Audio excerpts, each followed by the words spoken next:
We'll directly go to the presentation.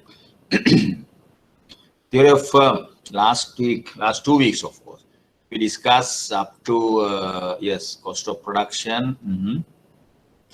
Right, I can remember.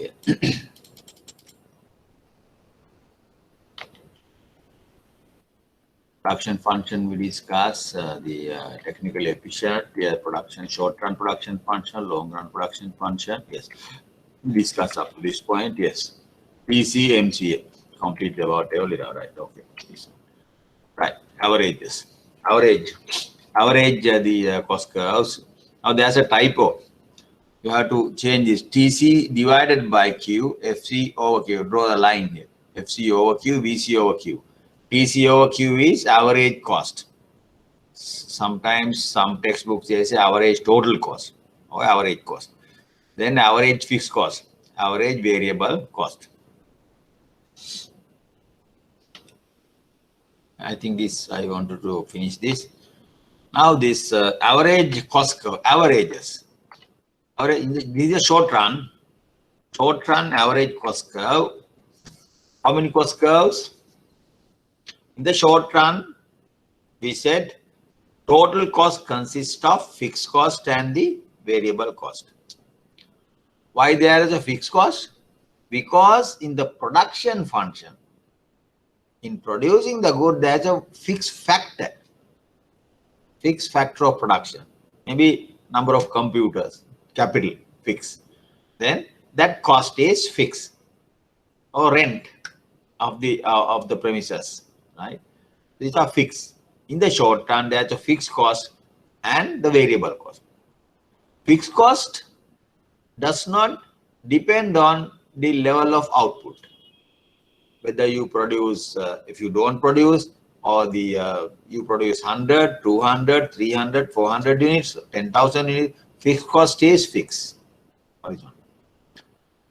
Then the variable cost is varies with the variable cost, varies with the output. These are total variable cost, varies with the output level. If you don't produce, variable cost 0. When you increase the output, Q increases, variable cost increases. Fixed cost, fixed. Total cost is sum of these two. Sum of these two means you add some fixed number to the variable cost. Fixed number, no, fixed cost is 100, 100 plus variable cost. Therefore, the shape of the total cost is same as variable cost curve, but it shifts. Gap between TC and VC is the fixed cost. We add at every point variable cost plus fixed. Variable cost plus fixed. Therefore, the shape of the TC curve is same as the variable cost. Gap between these two is the fixed cost. Right. Now, these are the totals. Total cost, total variable cost, total fixed cost. Then we have averages. Averages curves like this. Average fixed cost is continuously falling. Average variable cost is U-shape. Average cost curve is U-shape. When output increases, average cost decreases and then increases. When output increases, average variable cost decreases and increases. Marginal cost curve also U-shape, like that. The marginal cost here is starting from here. Average fixed cost is obviously this you can explain why average fixed cost when output increases, average fixed cost continuously falling. That we can easily explain. What is average fixed cost? Fixed cost divided by output. Fixed cost divided by output is the average fixed cost. Now, what we have fixed cost is 100. 100 divided by 1. 100 divided by 5. 100 divided by 10. 100 divided by 15. 100 divided by 20. Some fixed number is divided by an increasing number. Then what will happen? Average fixed cost continuously decreases. 100 divided by 100. 100 divided by 2, 50. 100 divided by 4, 25. Like that, it continuously decreases. That's for mathematical reason. We can easily explain why AFC is the downward sloping continuously falling. But the ABC, AC, MC, U-shape, AC, AC, MC, you can't, mathematically you can't explain that. That you can't explain. Why is that? Because we don't know. Average fixed cost, fixed number divided by increasing number. It be continuous diminution. Now the theory. We need some theory to explain the short run cost curve, shape of the short run cost curves. Short run cost curve. Now today we are going to discuss the reasons, theory behind these U-shape, AC, AVC, MC curves. When we discuss the long run also, we need another theory to explain AC, MC curves. Now let's see what will happen. Why this AVC, MC, U-shape? MC curve is U-shape. In general, short-run average cost curves, AC, AVC, and marginal cost curves are U-shape. Decreases and then increases, U-shape. What is the economic explanation? AFC, we don't have any economic explanation. It is purely mathematical. Purely mathematical. Now, U-shaped curves, we need some economics, theory to explain this U-shape. Why output increases, marginal cost decreases, and then increases. Average variable cost decreases, then increases. In the short run, the firm has a fixed factor and a variable factor. Therefore, the shapes of the average and marginal cost curves should be related to the behavior of the variable factor or the productivity of the variable factor. A shape, nothing to do with the fixed factor, variable factor. Because if you want to increase the output, you change variable factor, labor. Capital is fixed. Labor increase. If you want to increase the output, last week we discussed, you change the level of labor, increase the level of labor, number of people, and get high output. So therefore, shape of the cost curve should depend on the behavior of the variable factor. If when you add more and more to the production process to get more and more output, how does labor behave? How do we measure the productivity? What is the labor productivity of the variable factor? Labor productivity of the variable factor. Excuse me.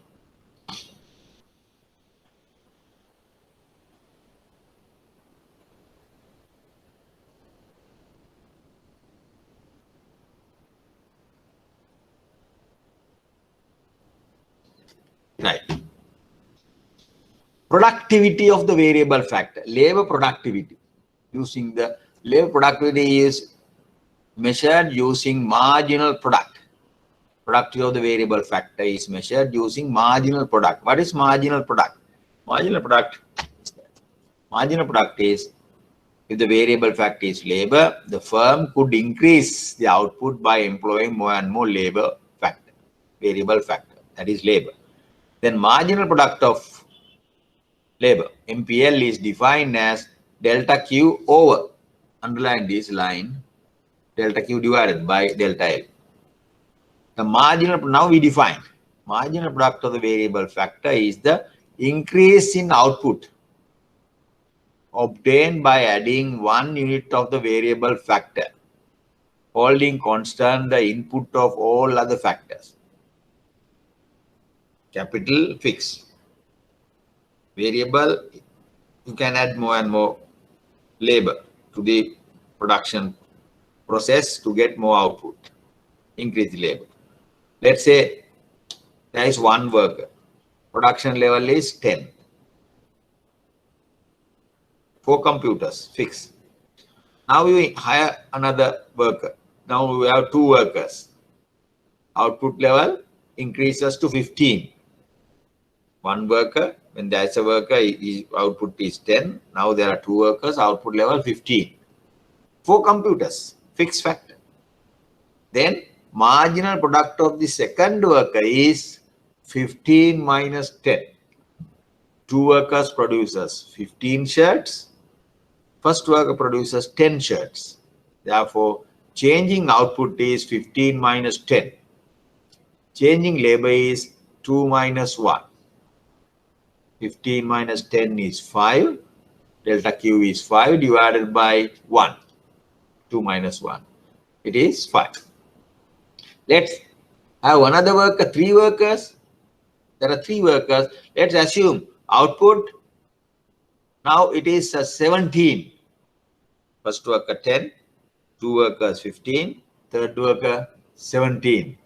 Marginal product of the second worker is 5. 15 minus 10. Third worker is 17 minus 15, 2. Marginal product. Marginal productivity 5, then 3. Fourth worker. Suppose there are 4 workers. Let's assume the marginal product is 18. Total product is 18. Then marginal product of the fourth worker is 18 minus 17. 4 workers produces 18. First 3 workers produce 17. 18 minus 17 divided by 4 minus 3. 1. Then 5, 3, 2, 1. Like that. Marginal product. That's interesting. Now we come to this point. The marginal product of the variable factor. We want to calculate this. First, let's calculate that. I will first copy this to the board. We'll go to the board now. 1 to 9. 1 to 9. Labor input.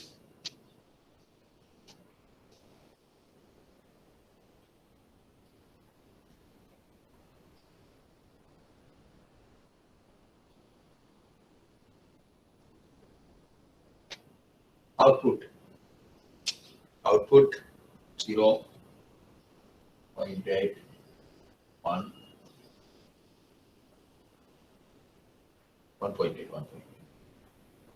1.8, 3.1, 4.3. I come to the board. 5.4, 5.4, 6.3, 7.5, 7.5, 7.8. Then MPL. Right.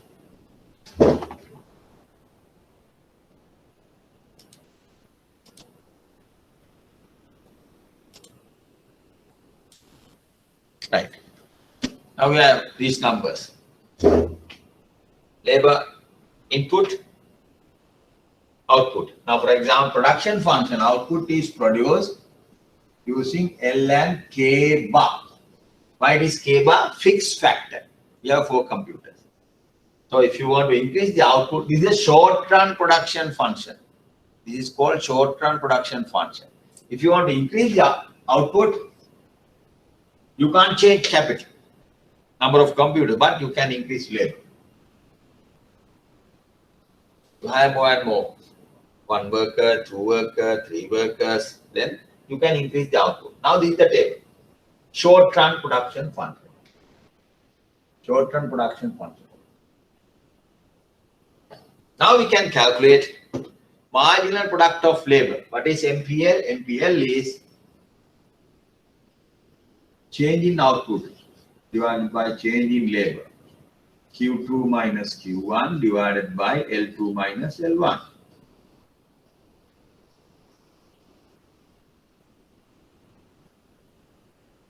Q2 minus Q1 divided by L2 minus L1.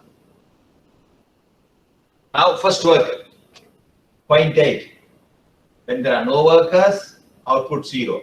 0.8 minus 0 divided by 1 minus 0. 0.8. First worker, marginal product. First worker, marginal product is 0.8. Now 2 workers. 1.8, 0.8. First worker 0.8. 2 workers. Then what is marginal product of the second worker? 1.8 minus 0.8 divided by 2 minus 1. 2 minus 1 is 1.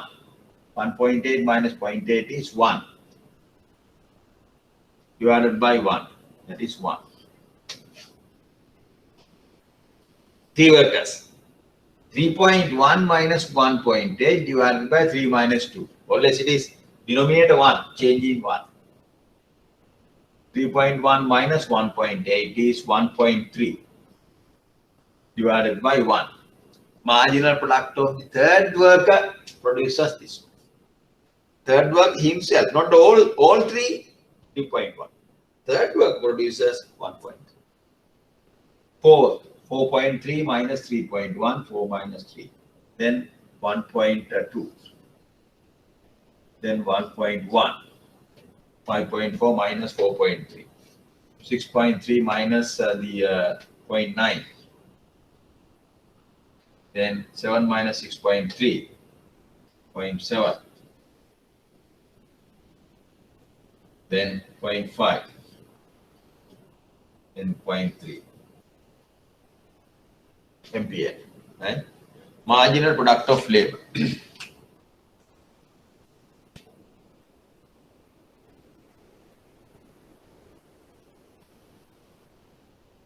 Marginal product of labor, what will happen? When you hire more and more workers, output, total product increases, total product.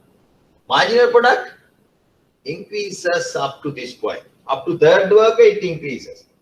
After that, decreases. That is interesting. Now, let's draw these curves. Total product.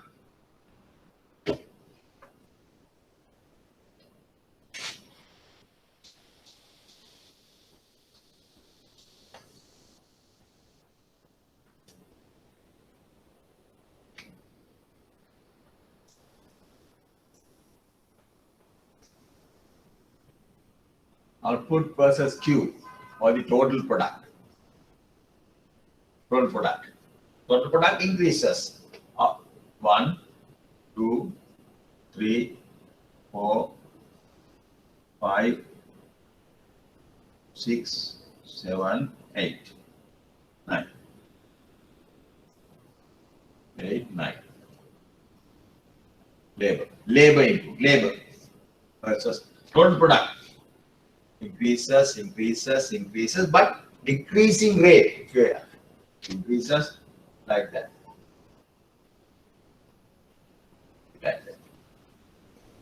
Total product curve. But the marginal product curve, what will happen? Marginal product curve is like this. Q, marginal product of labor. 1, 2, 3, 4, 5, 6, 7, 8, 9.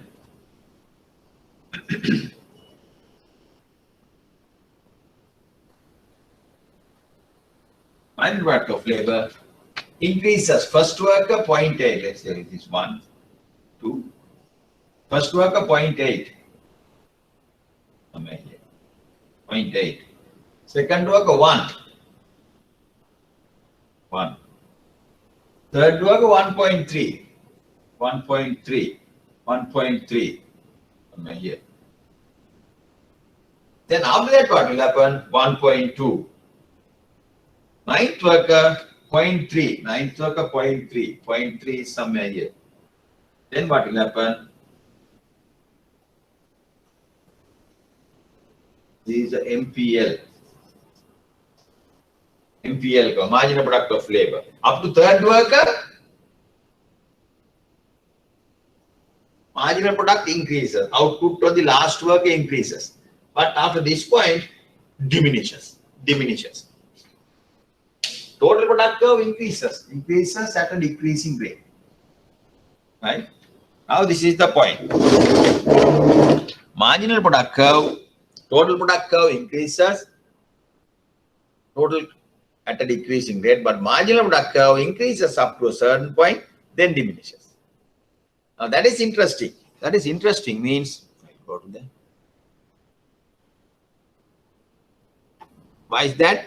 Because when you add more and more labor to produce more and more output, output of the last work increases up to a certain point, but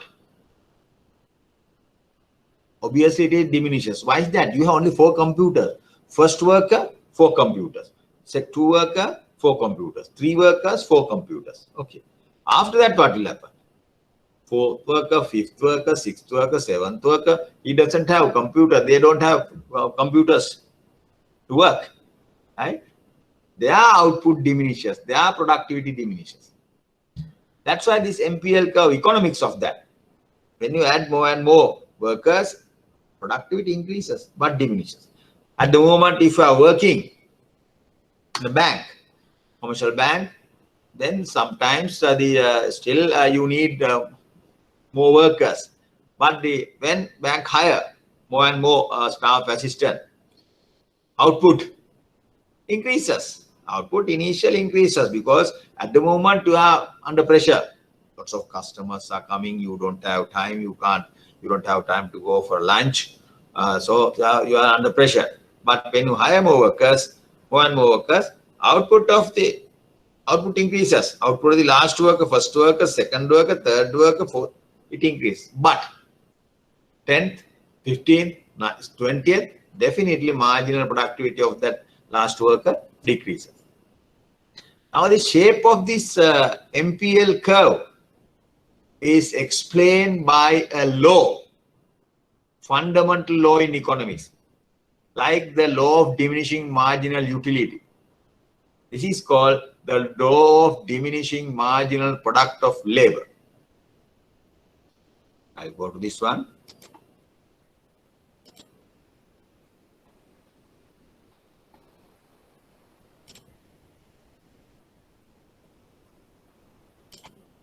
Right. Complete the table. We draw the total product and the marginal product curve. I drew that. I want to draw that. Right. Then what will happen?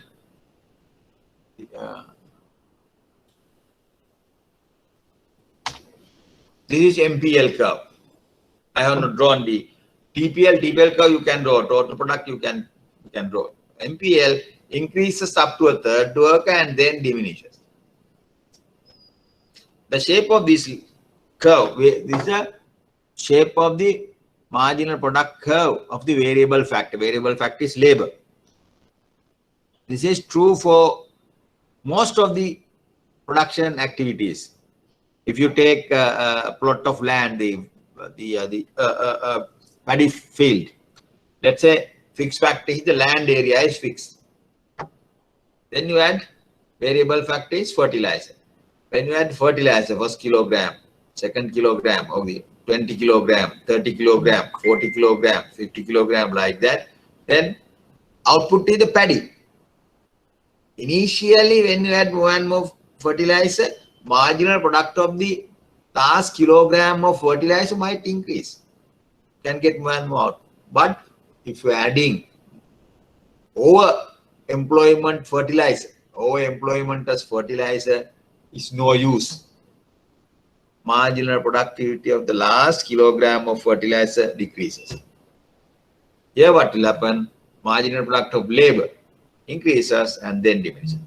This is true for any economic activity, any production process, any company. Right? The shape of this MPL curve, short-run MPL curve, is explained by a law, fundamental law in economics. Right. This law is called, I think I have not given the law. Yeah. Right. MPL law says the law of diminishing marginal product of variable factor. Take down the law of diminishing marginal product of variable factor. If the variable factor is labor, it is called the law of diminishing marginal product of labor. You can say the law of diminishing marginal product of variable factor or the law of diminishing marginal product of labor. Some textbooks, it says the law of diminishing returns. Right? What does that mean? When you increase the level of variable factor, when you add one more variable factor into the production process, the marginal product of this factor eventually diminishes. It might increase up to a certain point, but eventually diminishes because you don't have enough fixed factors. The marginal product of variable factor diminishes.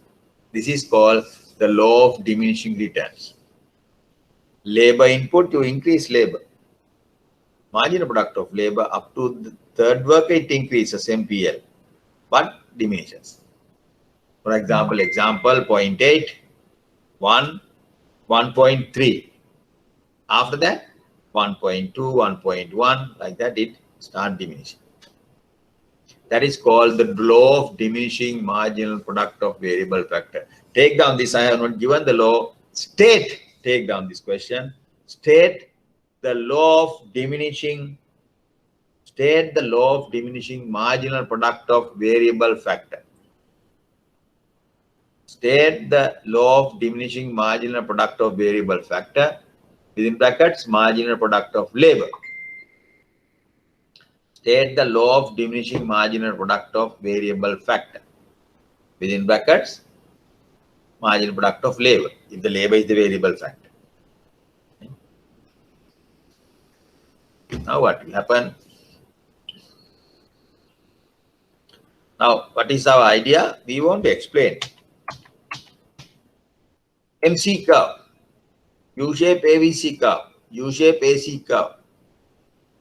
You want to explain the cost curve, U-shape. Decreases, increases, decreases, increases. Then we went to this input market. Marginal product of labor increases, decreases. Marginal cost decreases, increases. When the last worker add more and more to the output, increase the marginal product of labor. When he add less and less to the output, marginal product of labor decrease. When you add more and more to the output, marginal cost of production, that output decreases. Because the first worker adds, last worker adds more to the output. 0.8, 1, 1.3, more and more. So marginal cost of production decreases. There is a one-to-one relationship between MPL curve and MC curve. This is the curve. MPL curve, MC curve, U-shape. When MPL is rising, MC is falling.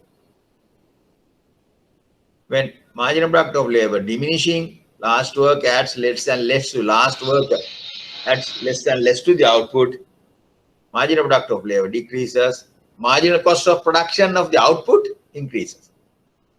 You have to put L, Q. L, Q. L MPL is MPL curve. Q MC is MC curve. Q. Put the Q. Q. L, Q. Both curves are there.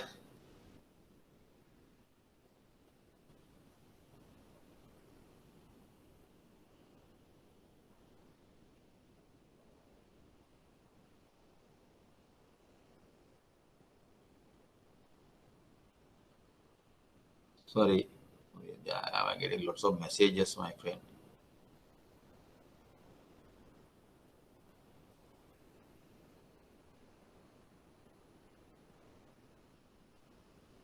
Right. MPL is increasing, marginal cost of production of the output decreasing. MPL is decreasing, marginal cost of producing the output increasing. Understand? Let's go back. The shape of the marginal product curve implies the shape of the short-run marginal cost curve. The shape of the marginal product curve implies the shape of the short-run marginal cost curve. When marginal product, that is marginal product of the last worker, is rising, marginal cost of producing the output falling, increasing, falling. Pricing falling. When marginal product, last worker adds less and less to the output, marginal product is falling. Marginal cost of production is rising. Understand? So you can say marginal product of labor curve is inverted U-shape. MC curve is U-shape. That's a one-to-one relationship between these two curves. Now we discuss the very important economic theory, law in economics, the law of diminishing returns. Law of diminishing returns. You might think a company going to increase the output by employing more and more people. If you have fixed capital, more and more people might increase the output. It might increase the total output at a decreasing rate, but marginal product definitely decreases. Initially increases and then decreases. Productivity, right? Very important law in economics. The marginal product curve is determined by the production function, number one. And so the MC and TC curves are influenced by the production function. How inputs and outputs are related.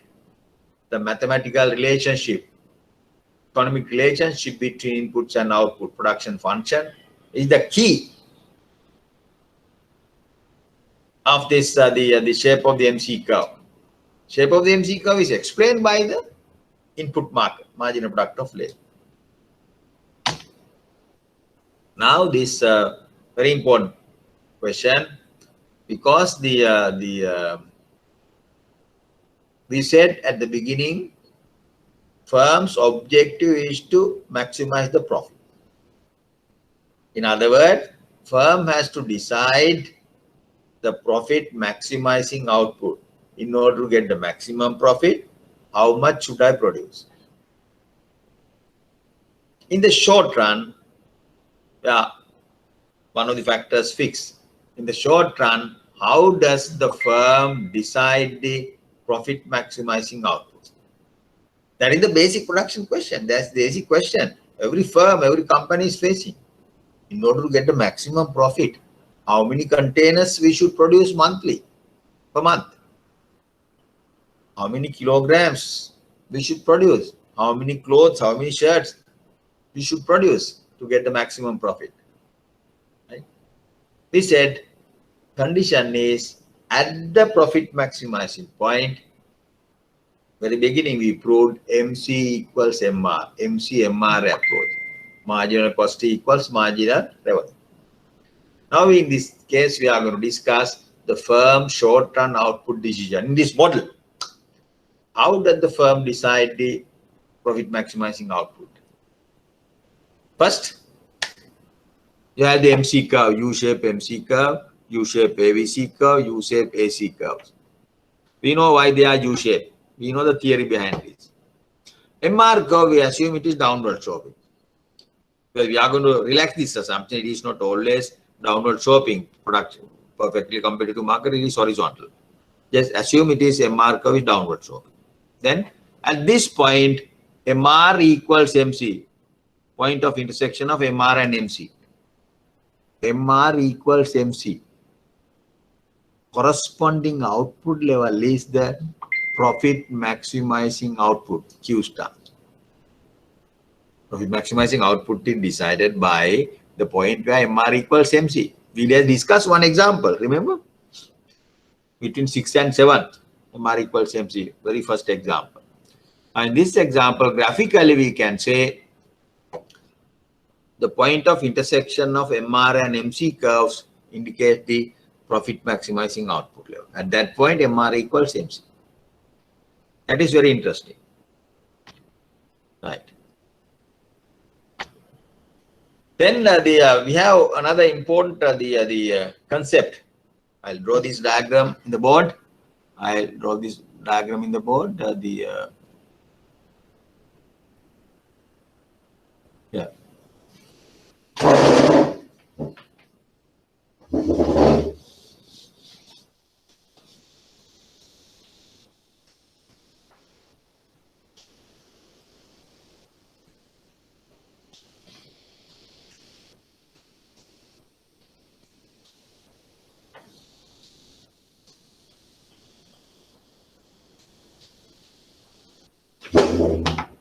I'll draw this again.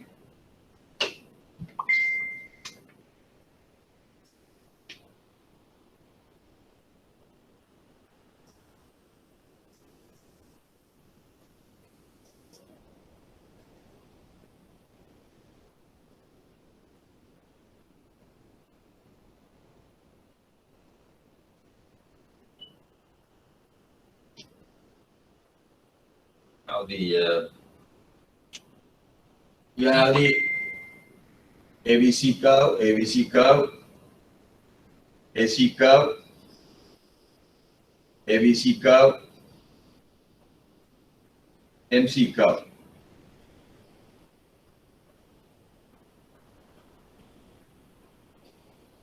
Then we have MR curve. MR curve is this. At this point, profit maximizing output is at this point. Q star is this. MR equals MC. And the profit maximizing output is this. First, firm apply the MRMC condition to decide the profit maximizing output. Number one. Number two, then you go to the average cost curve. After that, you can decide these things.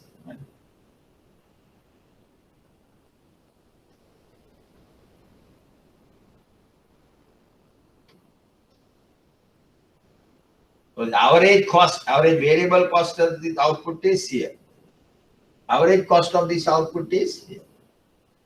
Average variable cost, average cost. You draw the line. First, you draw the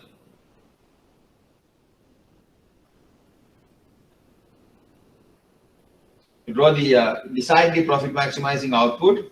Then we extrapolate. These are the AC star, ABC star.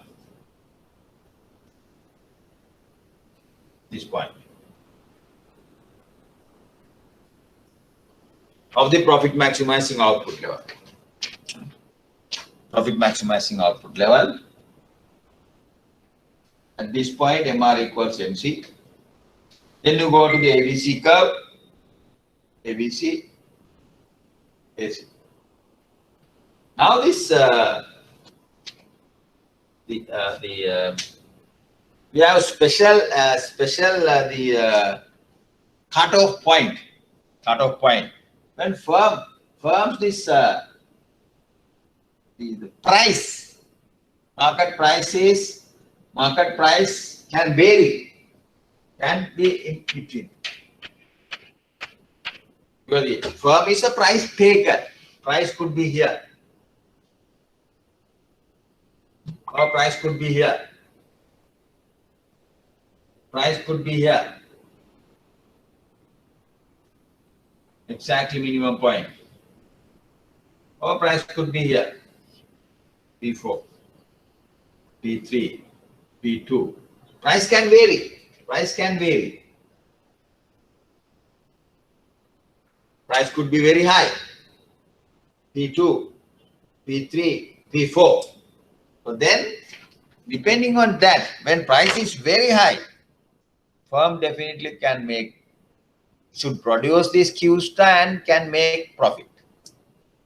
At the same time, if price is between AC curve and MC curve, price is here, still firm will produce, but firm cannot make profit because the average cost is higher than the price. Therefore, firm will produce at a loss. When price is exactly at this point, this price is called shutdown price. This is called shutdown price. Shutdown price.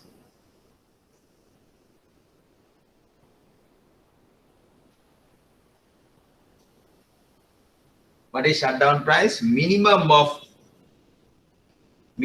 ABC curve. Take down this minimum of ABC curve. Minimum of ABC curve is called the shutdown price. Shutdown price. This price. If the market price is above this point, P2, P1, P1, definitely firm will produce the output. But shutdown price is a cutoff price.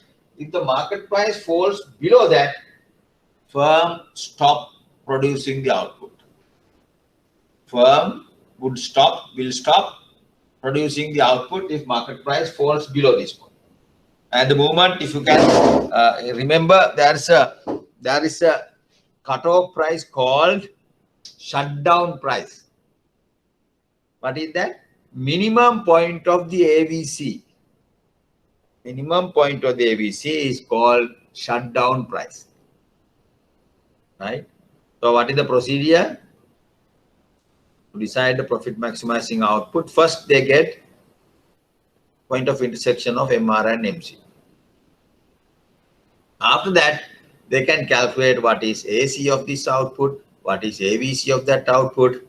Then accordingly, they can take the decision.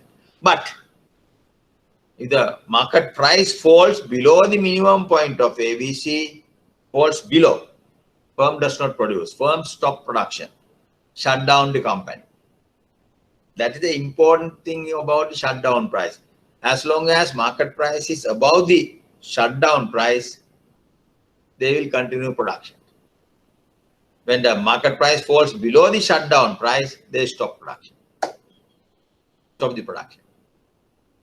Shutdown price is a cutoff price, right? Okay. Now we go to the, I'll work out one example. Now we'll finish the discussion on long run. Long run discussion. First we'll finish now long run. Right. Cost of production, long run cost. What is the difference between short run and the long run? In the long run, no fixed factor. All are variables. Firm can hire any number of workers. They can buy any number of computers. If they want to increase the output, they can do that by increasing labor only, by increasing capital only, or by increasing both labor and capital. Vary.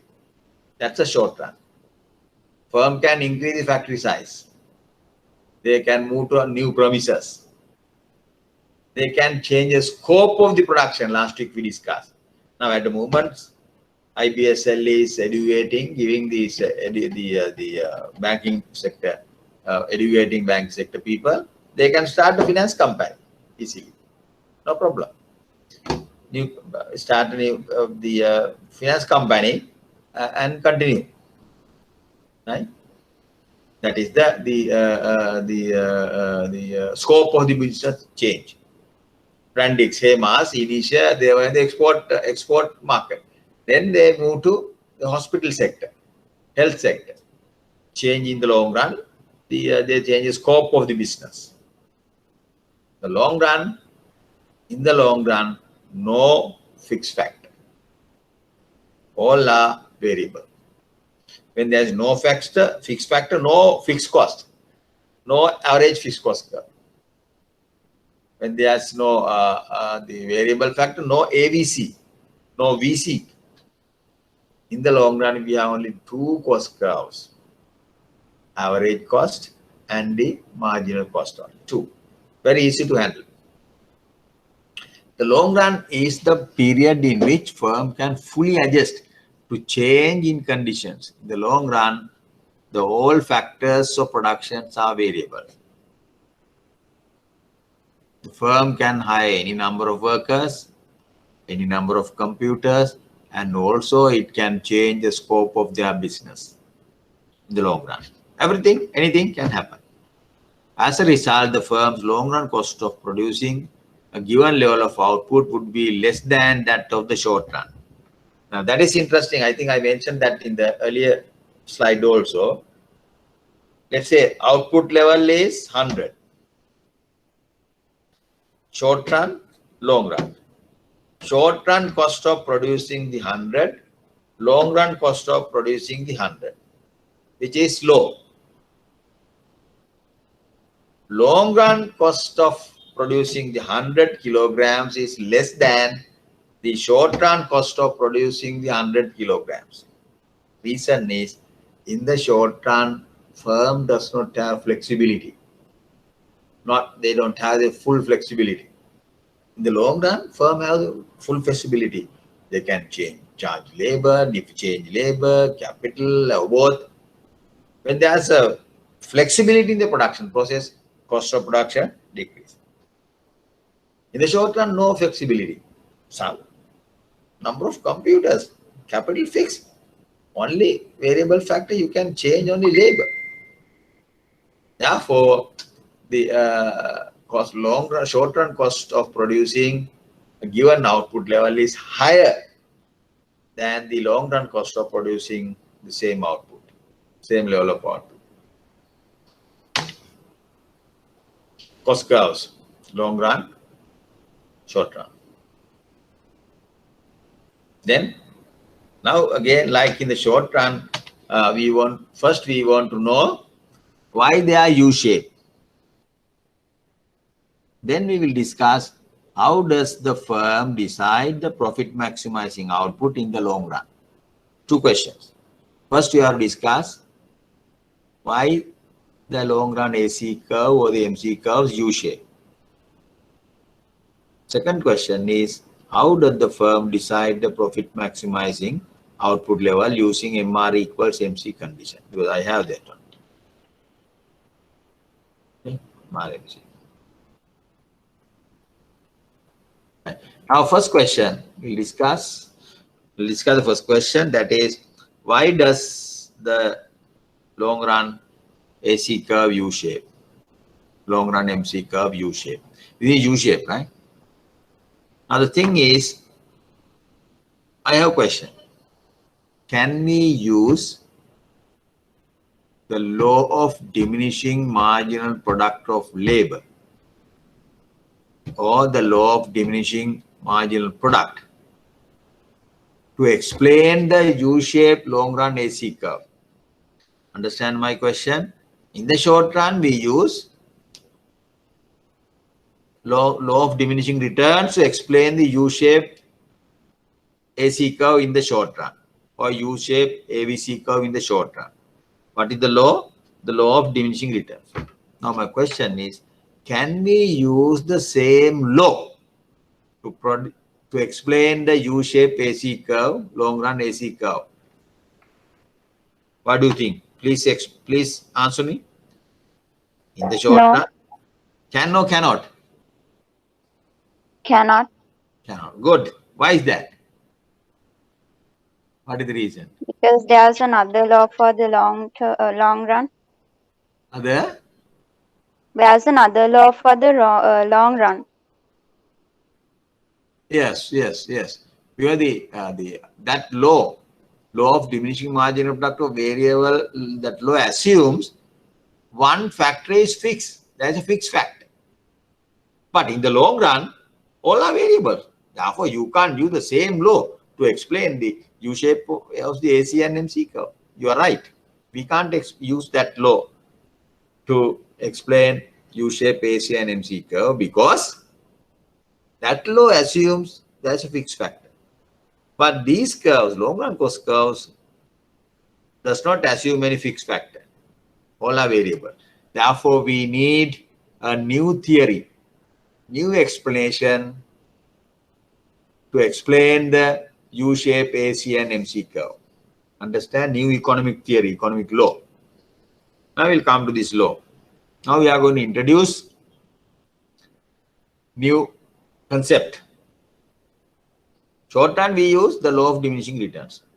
In the long run, now we are going to discuss the return to scale. In general, the long run average cost curve and the marginal cost curves are U-shaped. What is the economic explanation? Why they are U-shaped? Short run, we know. Law of diminishing returns. In order to explain the shapes of these curves, we introduce the concept, new concept of return to scale. There are three types of return to scale: increasing return to scale, constant return to scale, decreasing return to scale. Take down increasing return to scale, another name within brackets, is also called economies of scale.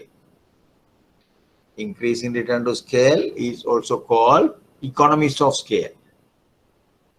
Decreasing return to scale, number C.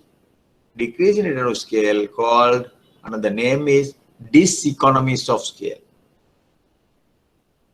B, we don't have special name. It is constant return to scale. Increasing return to scale is called economies of scale. Decreasing return to scale is called diseconomies of scale. Now, why? What are these three concepts? IRS, CRS, and DRS, right? I'll use one example.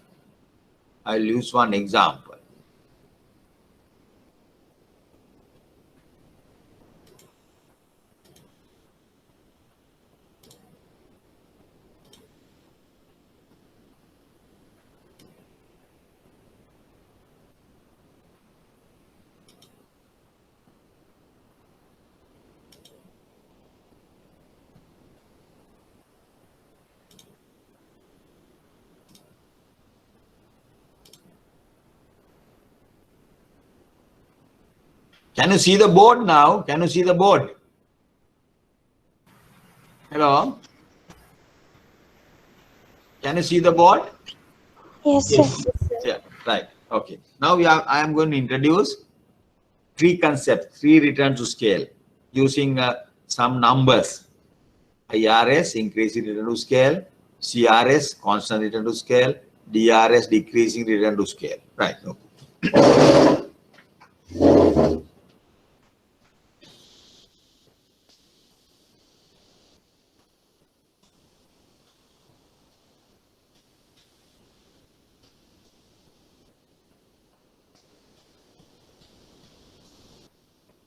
Let's assume there is a production function.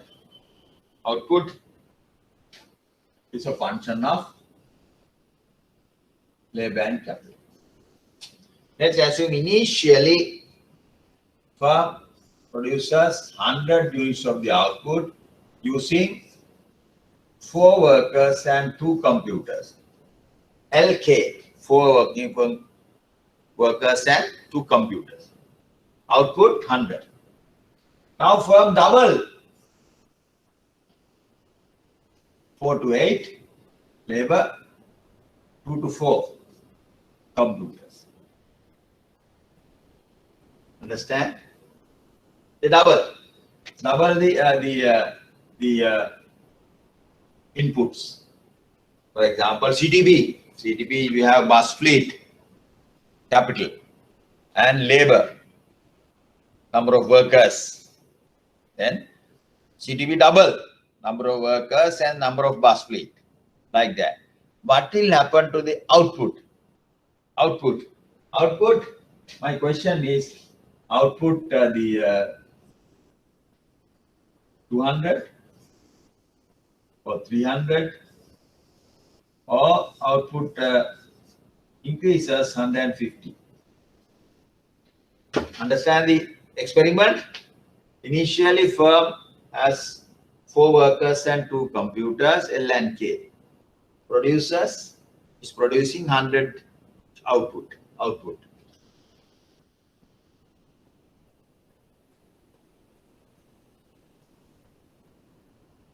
Now firm double all inputs. Then output, what will happen to the output? Output doubles, this is doubles. Output triples, output increases 1.5 times, 1.5 triple double. Input doubles, what will happen to the output? Input doubles, output doubles or triples. More than the increase in now inputs. Inputs should double, output triples. Then output increases 1.5 times, but inputs doubles. What is the possible answer? Tell me, one of you answer. What will happen to the output? Output doubles, triples, or 1.5 times when firm double the input. Please, one of you answer. What will happen to the output?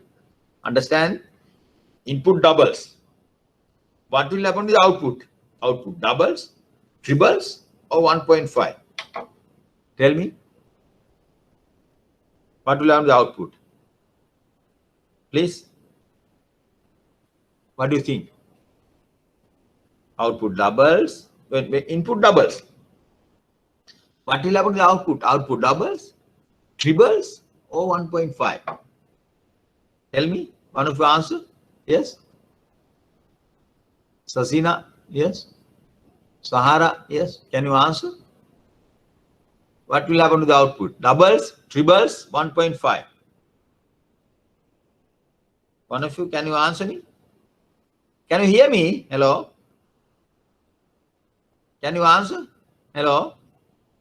What will happen to the output when company doubles the input? Output doubles, triples, or 1.5. Production company, garment factory, double all inputs. What will happen to the output? Output doubles, number of garments, doubles, triples, or 1.5. Tell me what is the answer. Tell me. One of you, yes. It doesn't matter. Maybe we can't get a perfect answer. Output doubles, triples, or the 1.5 times the initial output. Yes. Hello? 100 to 200, or 100 to 300, or 100 to 150. Tell me, please. So 150, sir. 150. Why not 200? Why not It 300? depends. It depends. Good answer. Good answer. It depends. It depends. That is the most feasible answer. It depends. It depends on the company. It depends. When some companies, there are some companies, when you double the inputs, output triples. That concept is called increasing return to scale, economies of scale. Some other companies, when you double the inputs, output doubles only. Input doubles, output also doubles. Constant return to scale. Some other companies double the inputs, output only 1.5, 100 to 150. CDB, railway, right? Some efficiently run businesses, companies, can enjoy this increase in return to scale. These companies, when they double the inputs, output triples.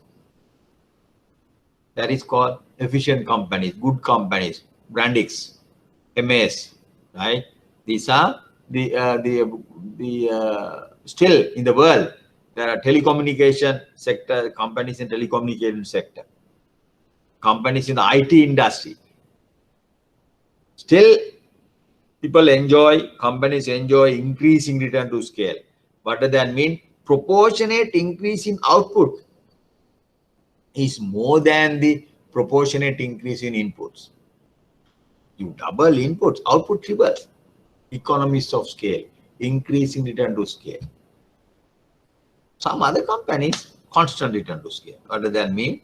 You double the inputs, output also doubles. You are okay.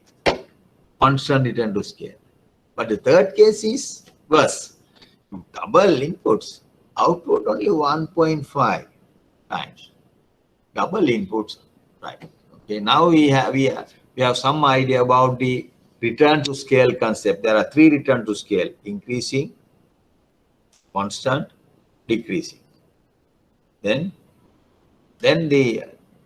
this return to scale is a company specific concept, depending on the managerial capacity, how efficiently these companies are run, how good are these companies are, is the key factor, key determinant of the return to scale. Return to scale. Good companies could enjoy economies of scale, right? Bad companies, either constant or diseconomies of scale, right? Okay, now we'll go to the board.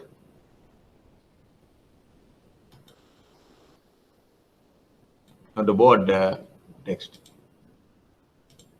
right? Three return to scale. Now we define the proportionate increase in output exceed the proportionate increase in inputs. That is called increasing return to scale. You can take down. It is also called economies of scale. Double the inputs, output triples. Constant return to scale. The proportionate increase in output same as proportionate increase in input.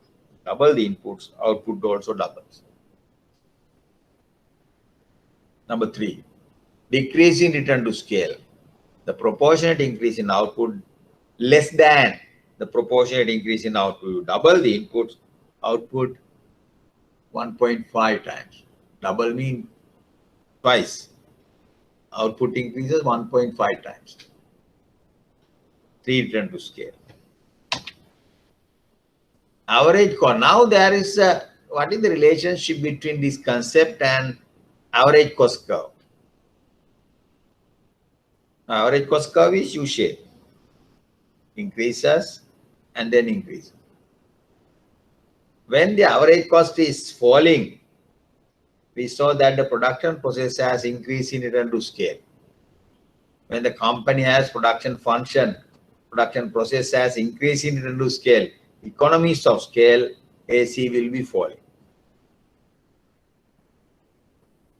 When the production process shows the constant return to scale, AC will be constant, no change. Then decrease in return to scale, AC will increase. So the U-shape is due to first falling part is due to the increase in return to scale. Rising part of the AC curve is due to the decrease in return to scale. Suppose it has this shape like a boat, decreases, constant, and then increase. For another company, they have the average cost curve is like this, falling, constant, and increasing. All 3 return to scale are there. The falling part, increase return to scale. Constant part of the AC, constant return to scale. Increasing part, decreasing return to scale. Average cost and return to scale, output versus AC. Now in this AC curve has all 3 return to scale. Increasing return to scale, when there is IRS, AC falling. When there is CRS, AC constant. When there is a DRS, decreasing return to scale, AC increases. Right? So different return to scale. Now, if it is U-shape, we have only 2 return to scale, IRS and DRS. If it's like this bowl shape, IRS, CRS, DRS.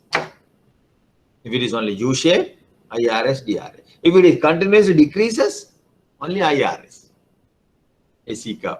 If another company, if the AC curve increases, it is DRS. If the AC curve is continuously, whatever the output, it is constant, we call it is CRS, constant return to scale. Right? Average cost and the return to scale. Right. Now we know the why AC curve is generally U-shaped, because of the 2 return to scale. Increase in return to scale is due when there's IRS, the AC is falling. When there's a DRS, AC will be rising. Now, there are some industries in the world still, actually pre-COVID, right? COVID, the disturbed, generate shocks to every sector. Now we don't know how does this firms, sectors, industries will change, behave because of COVID. Now, if you are talking about the pre-COVID period, before the COVID, IT sector, companies in IT sector enjoy increase in return to scale. It's a good thing, profitable thing. Then the communication companies in communication sector, internet, WhatsApp, Viber, Imo, or whatever it is. Then they enjoyed the increase in return to scale, Right? This is a pre-COVID, everybody affected. Profitability decreased. Some companies badly affected. Some are okay, they are managing, surviving. Some companies still are not affected, especially now the industries, the manufacturing industries of these health related items, face mask, face shield, Then the research companies of mentioning, inventing this, producing these vaccinations, they are okay. They enjoy increasing into scale. They are profitable. Their shares, share market, they are huge jump in the shares of these companies. AstraZeneca. So all over the world, almost all the countries now they have get the approval. They are using. They are buying this the vaccination. People think their profitability increases. They are doing well. As a result, in the world market, in the share market, international share market, their shares are rising. Right? That these are some of the positive effects of COVID-19. Right? Health industries in the health sector, were able to make profits. Their share price increased. But the other sectors, airline industries, airline American Airways, or the Sri Lankan Airways, or the Emirates, the Kuwait Airways, they have a good company. Now their prices are coming down because of COVID, no profits. So almost all the planes are now grounded, right? But the thing is, grounded, you can't have these grounded, keep these planes grounded all the time. That's a schedule in most of the airlines. They fly without passengers.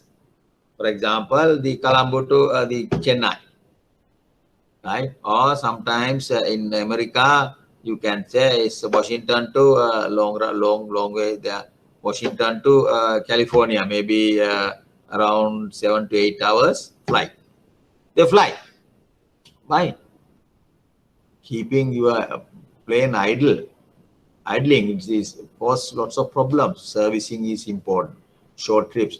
Now these flights are called ghost flights.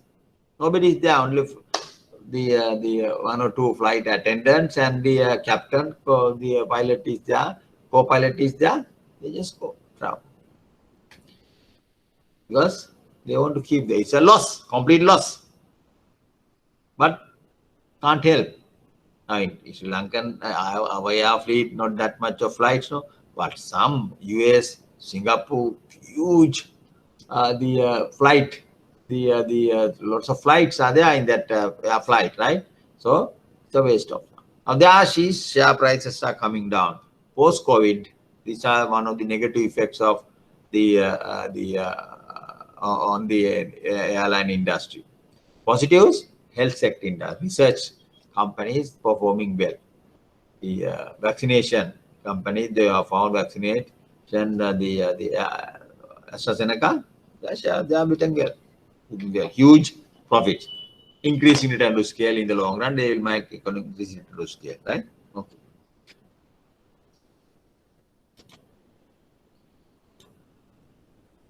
Now, first question, like in the short run, we have to decide now the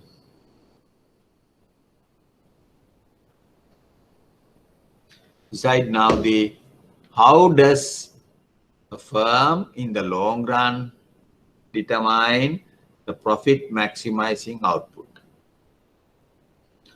What is the condition? MR equals MC. MR equals MC.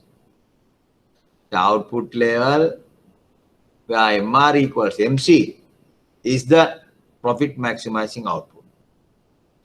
The output level that cuts the MR and MC curves indicates the profit maximizing output level.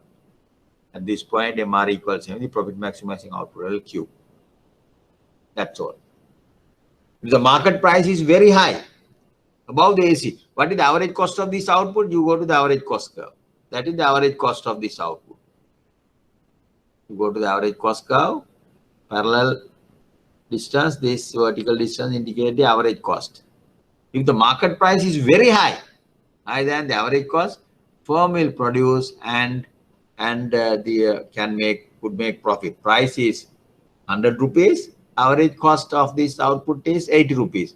20 rupee margin is there. They produce, they can make profit. This is in the long run. Suppose the market price is exactly at that point, minimum point of the AC curve, market price. That is the break-even point. Revenue and the expenses same. At that point, firm is no profit, loan loss situation. Even market price is exactly mean of AC. Then, if the market price falls below minimum of AC, firm cannot make profit. Firm will shut down, stop the production permanently. That is interesting. What is the shutdown price of the short-run shutdown price is minimum of AVC. If the market price, selling price falls below minimum of average variable cost, firm stop the production temporarily. It might take some time, but temporarily, 1 month, 2 months, 3 months time, they shut down the company. But long run is very serious. It's different. Still, if the market price is still below the minimum of AC, firm cannot operate at all. They have to shut down the company permanently because this is long run. You start business today, after 10 years, 15 years time, still, if you cannot make profit, your price is below the average cost, less than the average cost. You stop the production, quit the industry permanently. Short run, you have the point. The short run, you don't quit, stop production completely, wait and see. If the market price falls below the shutdown price, you don't produce for a certain period, temporarily shut down. But this is long run. Long run case, if the market price falls below the minimum of AC, cutoff point, price is that, they stop the production permanently. You go and start another business because this is a long run. When in the long run, you can't make any profit. Stop the production. Long run, the minimum cutoff price is minimum of the AC curve. Right.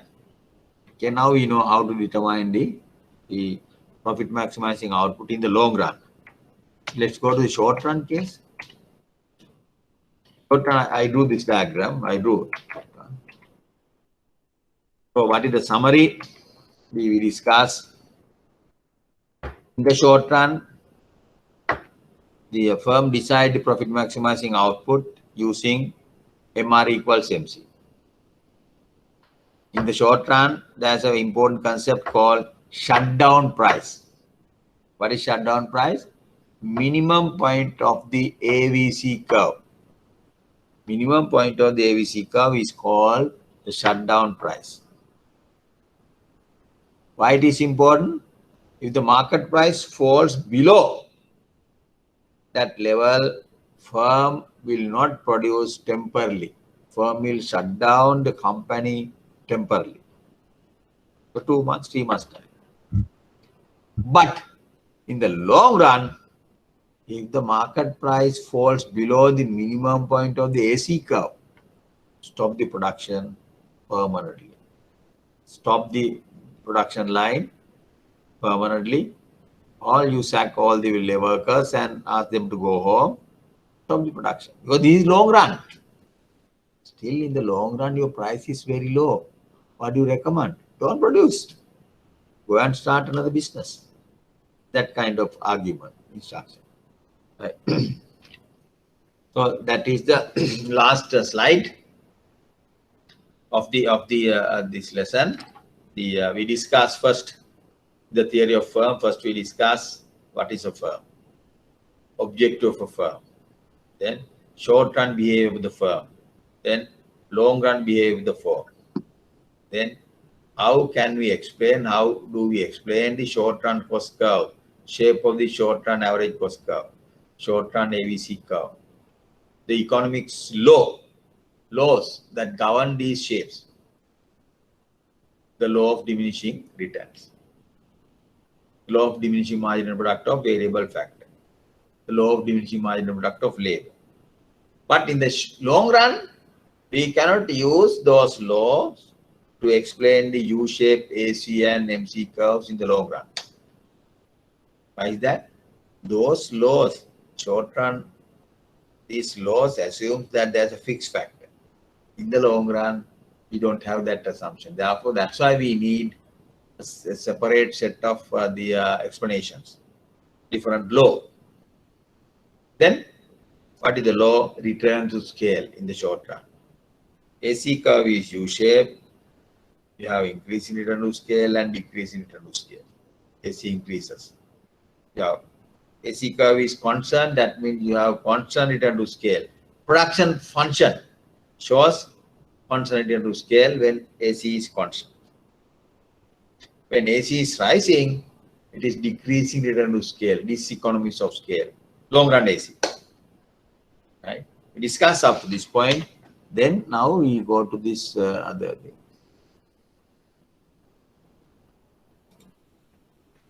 Quiz.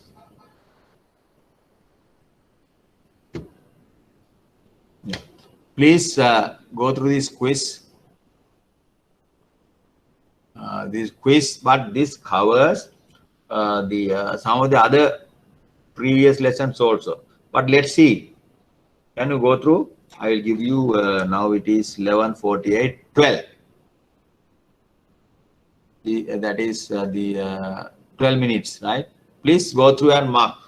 First question, indicate the following statement, true or false. Please try the first question and the second question. First, please try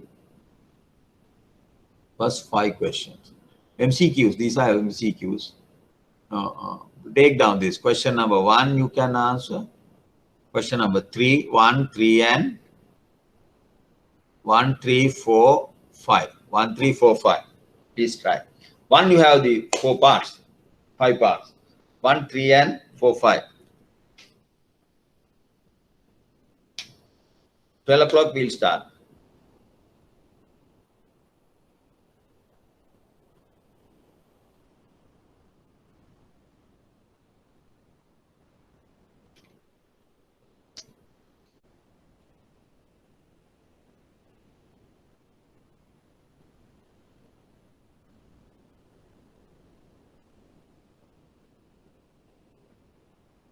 Right, we'll stop. We'll discuss now.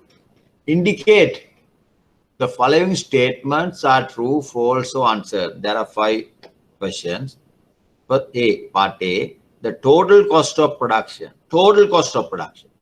equals average fixed cost plus average variable cost. AFC is true or false? False. True or false? False. False. False. Good. Why is that? Total cost of production equals total fixed cost plus total variable cost. TC equals TFC plus TVC. Average cost equals average fixed cost plus AVC. Understand? Now they have said total cost of production equals average fixed cost plus average variable cost. Statement is false. What is true is average cost equals average fixed cost plus average variable cost. AC equals AFC plus AVC. Part A, false. Part B, in the short run, the levels of all inputs are variables. True or false? False. False. Good. In the short run, the levels of some inputs are variable, some are fixed. Not all inputs. Statement is false. In the short run. In the long run, all variables. They are talking about short run. No? Therefore, statement is false. Part C, the fixed cost depends on the level of output of the firm. True or false? False. False. Fixed cost does not depend on the level of output. Whether you produce 100 units, 200 units, 300, fixed cost is fixed. Horizontal. Variable cost depends, but fixed cost is fixed. So statement is false. Part D. An entrepreneur reports, I am losing money, but I am not shutting down. I'm losing money. I'm not shutting down. It's a very, given that he is attempting to maximize profits in the short run, the reaction is rational if the firm is covering its variable cost. Statement is true. True. Right? Statement is true. If the market price falls below the shutdown price, they shut down the company. As long as it is above, market price is above the shutdown price, company won't shut down. Above the minimum of the average variable cost. It could be very high price, you can make profit. It could be the negative profit, but still you are producing. You are making losses. As long as your price covers the average variable cost, revenue covers the variable cost, you produce. Statement is true, right? Statement is true. The last one, the profit maximizing output for a firm is given by MR equals MC. True. True. That is true. Now, this question number 2, I will. This question number 2 also you can.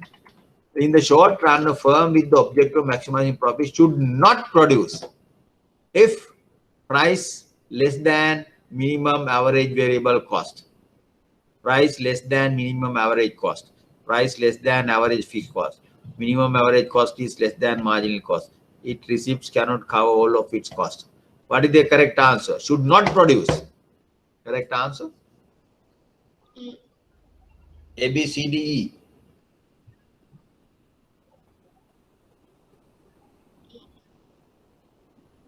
Should not produce if the price less than minimum average variable cost.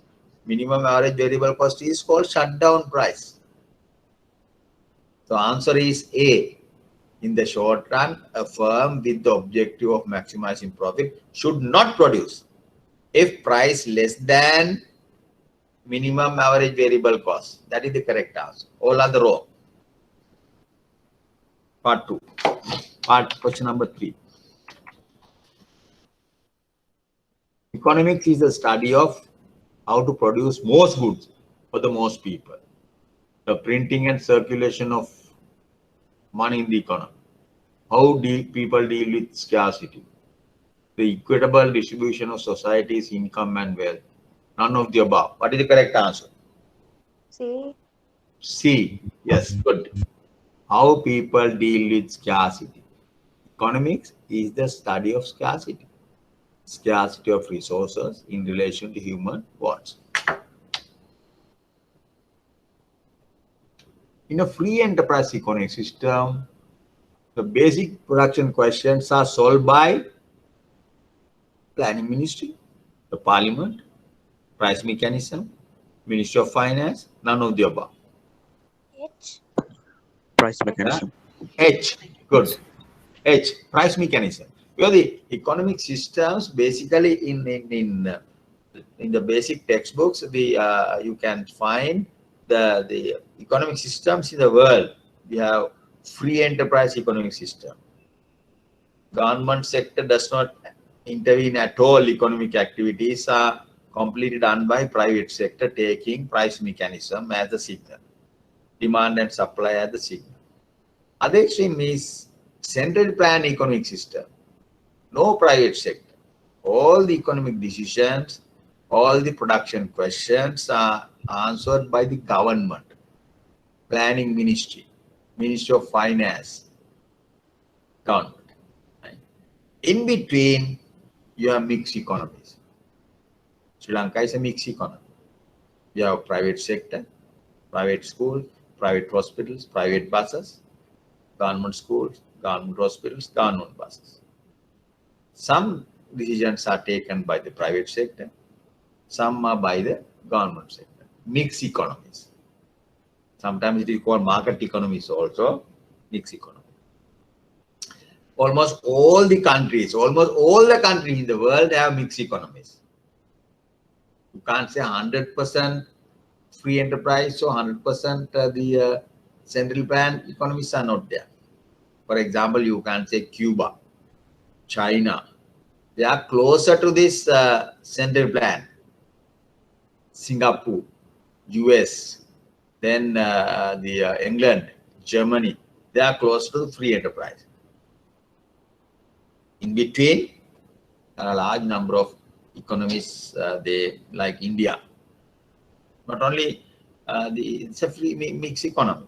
Sri Lanka, mixed economy, like that. Right. Correct answer is H. Number 5. The graph below shows the result of government introduction of guaranteed price scheme for an agricultural crops, under which a price P is guaranteed for the producers. Accordingly, the government can expect to accumulate surpluses equal to the distance BL.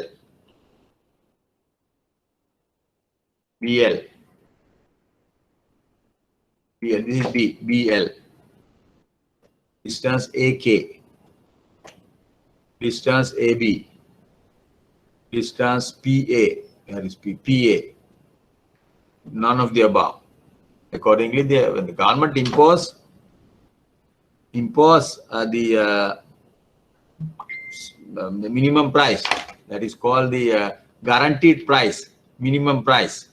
Minimum price is above the market clearing price. This is market clearing price above. At that level, what will happen? At that price, farmers are willing to sell this much. Producers, the buyers are willing to buy this much. Therefore, there will be excess supply of that good. AB is the excess supply.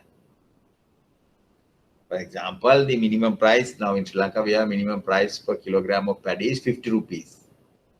At that level of 50 rupees, during the harvesting period, market price goes below this 50. But the farmers are guaranteed. Government say, okay, we are going to buy your stuff at 50. Then there will be excess supply of paddy. Everybody wants to sell that. Right? Government has to clear that excess supply. The market price is very low. That is the excess supply is equal to surplus, or the excess supply is equal to AB, distance AB. Correct answer is 3.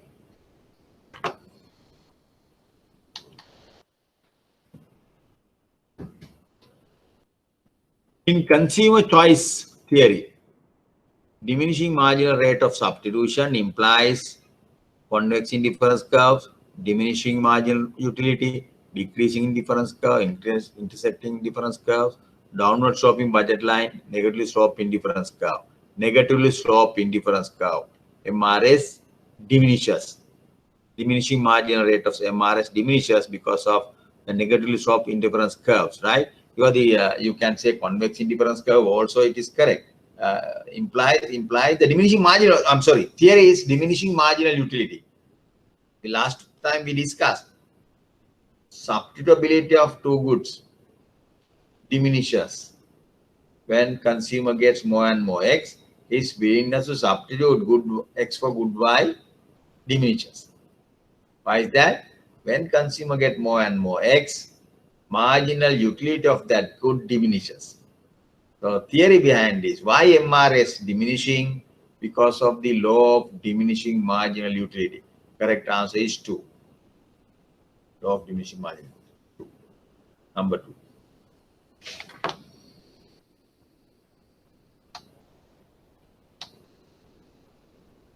So we have next time. Actually, we can finish this next time. Actually, we can start the other question. First, we'll do these questions. Of course, you can try that. This is demand supply equation. You can answer that question, but there is no correct answer. I want you to find the correct answer because there's a typo. I want to find out what is the correct answer. None of these answers are correct. Please check that. Then this is okay. Priscilla, this is correct. This okay, you can answer. Number 10. you can answer. Yes. Number 11 you can answer.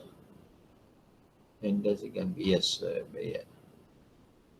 Those two, of course, you can't answer. Still, we have not. Next week we are going to start the market structures, right? Last two questions, generally you can't answer. You can, of course, you are familiar with this, familiar with the market structures. You can, you could answer, but think about that. Okay. Yes.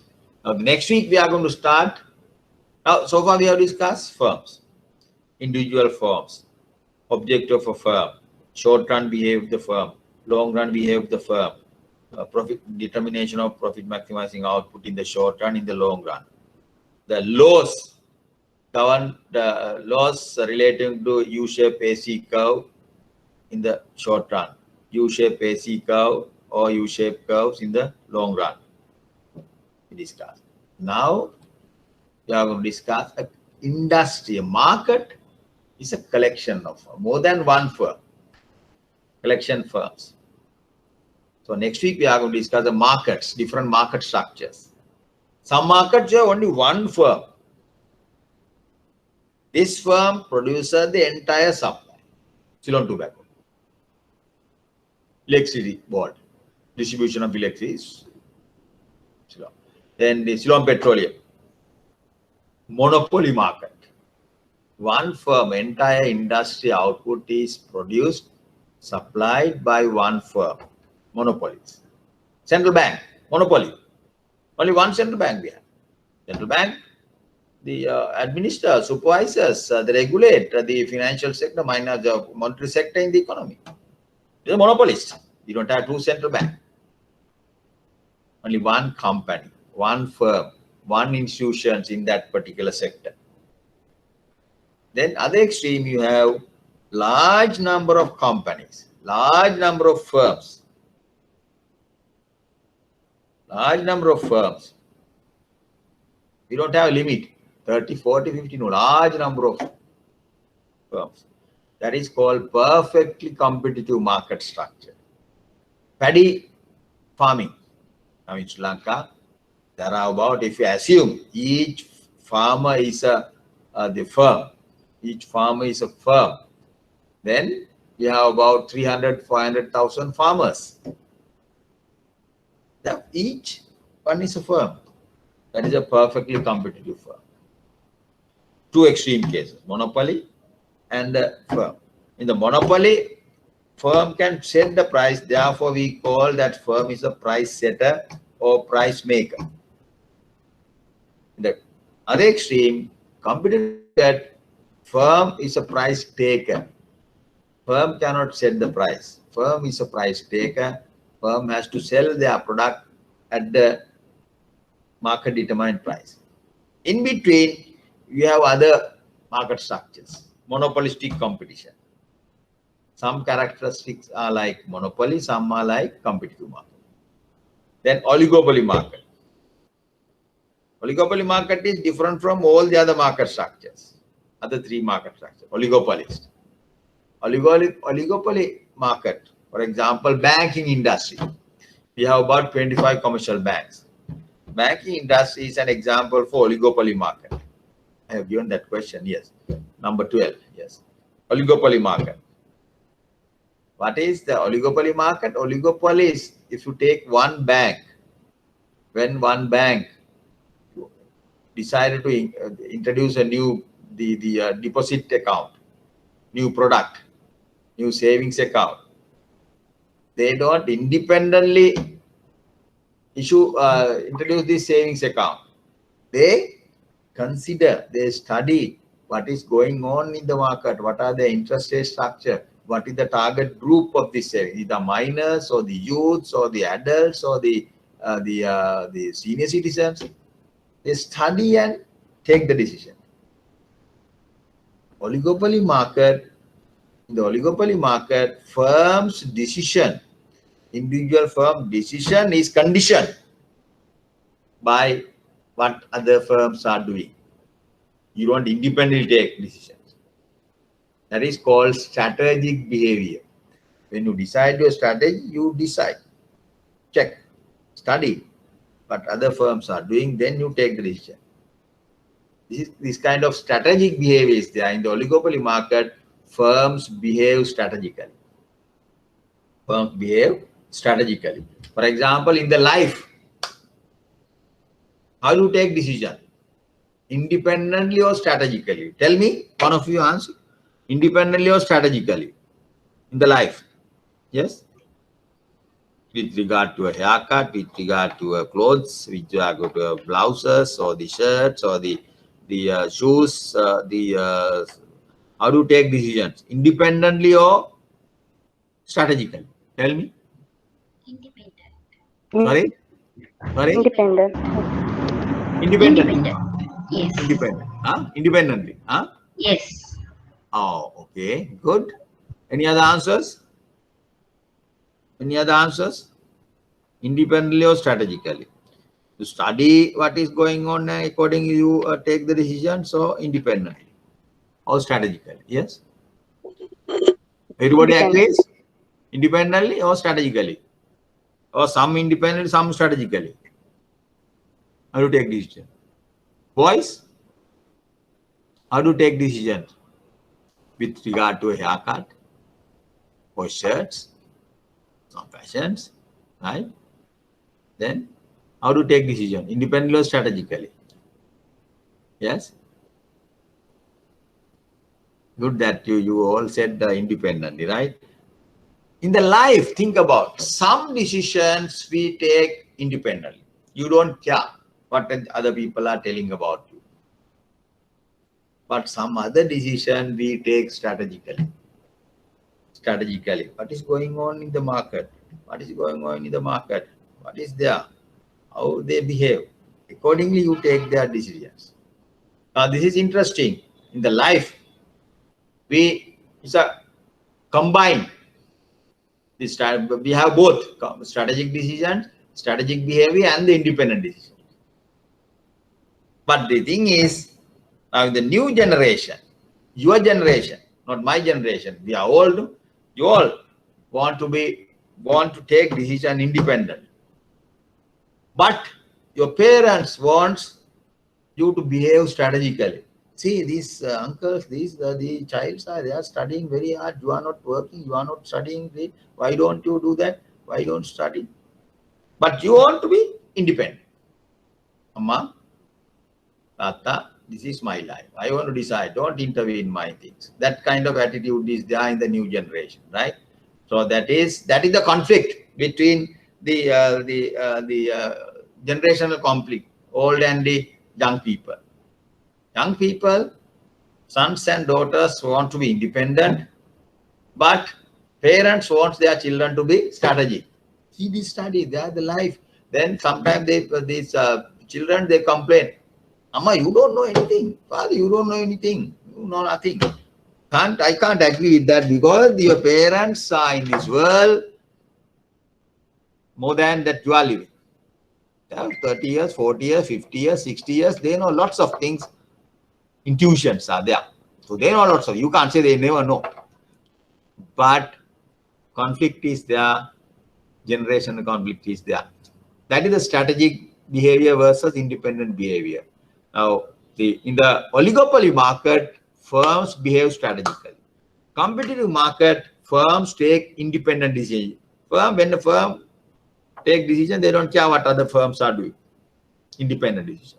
Monopolies don't want to be strategic because he's only firm. You don't want to take decision. But the monopoly has some serious issue. Monopoly always try to prevent the potential the firms to enter into the market. For that there is a cost. To maintain your monopoly power is costly. You don't allow other firms to enter. So therefore, the one monopolist kill another monopolist, right? Take decision. Sometimes you buy if the similar product is produced, ice cream. If some similar product is producing, you buy everything, cigarettes, buy the stuff, and initially they produce more and more. Then they buy the things and they release that to the market. Price goes down, company crashes. competitor crashes. So that means the monopolist is always the vigilant. He doesn't want another firm to enter into the market. His strategy is that he doesn't take strategic behavior, but his strategy is that not to enter any other firm. Competitive firm always independent. Oligopolist always have this strategic behavior. Right? Okay. Now we'll stop now. Please try the other questions. Next week we'll start the market structures. Before that, we'll answer these questions, and then we start the market structures. Basically, I might first finish this perfectly competitive industry, then the monopoly, then oligopoly and monopolistic competition briefly. Right? From that point, we'll move to the labor market, factor market, their behavior, then micro finish, then the macroeconomic. We have around 4 topics, right? Then this. Okay. Thank you very much. We'll stop now. Thank you, sir. Thank Thank you, you. sir. Thank you. Thank you. Stop now. Thanks. We'll see you on next Saturday.